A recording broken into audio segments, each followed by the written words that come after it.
Welcome back to my another wedding preparation vlog.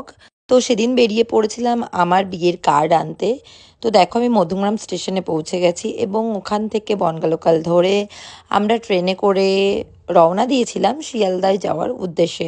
এবং সেদিনকে আমার সাথে ছিল আমার বোন আর আমার ফ্রেন্ড বৃন্দা। তো আমরা যথারীতি শিয়ালদা স্টেশন পৌঁছে যাই এবং ওখানে নেমেই আমাদেরকে চলে যেতে হতো এমজি রোড।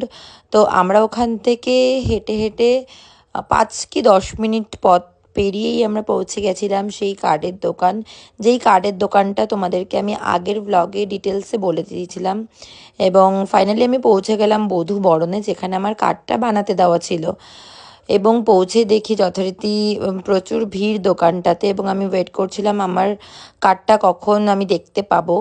এবং ফাইনালি তোমাদের সাথেও আমি আমার বিয়ের কার্ডটা রিভিল করতে চলেছি। তো দেখো, তোমাদেরকে যে ডিজাইনগুলো দেখিয়েছিলাম তার মধ্যে এইটা আমি ফাইনালি আমার বিয়ের জন্য চুজ করেছিলাম। এবং আজকে তারই ডেলিভারি নিতেই আমি পৌঁছে গেছিলাম বধূবরণে।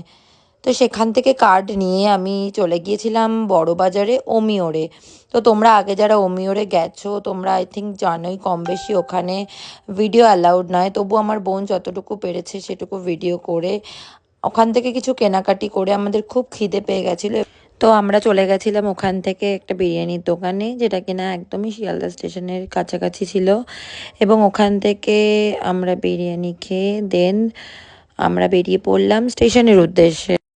তো যথারীতি শিয়ালদা থেকে আমার বোন ছোটাছুটি করছে আমাদের ট্রেন ধরার জন্য, এবং ওর হাতে দেখতেই পাচ্ছ আমাদের কার্ডের বক্সটা। ওটা প্রচুর ভারী ছিল, বাট তবু আমরা হাফ হাফ করে দুজনে শেয়ার করে ট্রেনটা ধরার জন্য ছুটছিলাম। এবং ফাইনালি দৌড়াদৌড়ি করার পর আমরা আমাদের গন্তব্য ট্রেনের কাছাকাছি পৌঁছে যাই এবং ট্রেনটা ধরি এবং চলে আসি বাড়ির উদ্দেশ্যে। তো আজকে এইটুকুই ছিল আমার ব্লগে। তো নেক্সট আমার ওয়েডিং ব্লগের জন্য তোমরা ওয়েট করো। টাটা।